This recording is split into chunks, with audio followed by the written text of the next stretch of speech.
All right, game basso and Nsoatreman Asante Kotoko against Nsoatreman dressing room video. And yes, I can the Bremonti players no ubehu Mohammed Sharif, Yusuf Nuruddin, Steve Mukwala, Henry Ansu Kalu Watara, no Benya Bernard Somwa, Bonsu, Nicolas Ose Bonsu, Nalad Ibrahim captain, Wenyamo Sharif, defender, no Benya Eric Zeze,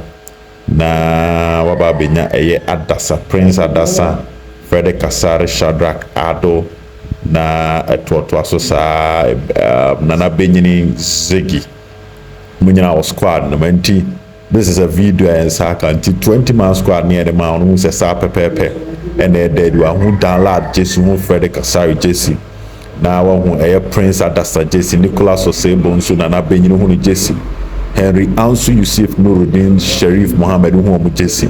Michael Che Jamana Rocky Jamana na wababe huandu sintimenu Shadrach Ado Eric Zeze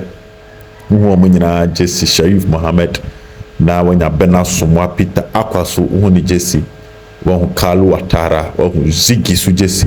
na wahu Steve Mukwala Jesse na game no 12 game enye game ketwa dinti ekase debi amon trust so be TV ni ese ya the story na sene ya tie no ya the bremo kama nti once ya da line up ni nyina de amamo emo hu se players ani ye ka se wo mo ebesi akan no ampa obi a available a wo mo eye wo pepepe 20-man squad no sene ye kan sa pepepe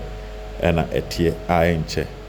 ye the official line up no ye be den de chire di amount to dey enjoy we na bibia to dinner line up no so ba onim say ha and the right place you should enjoy everything on when it comes to Asante Kotoko and other news in Ghana football.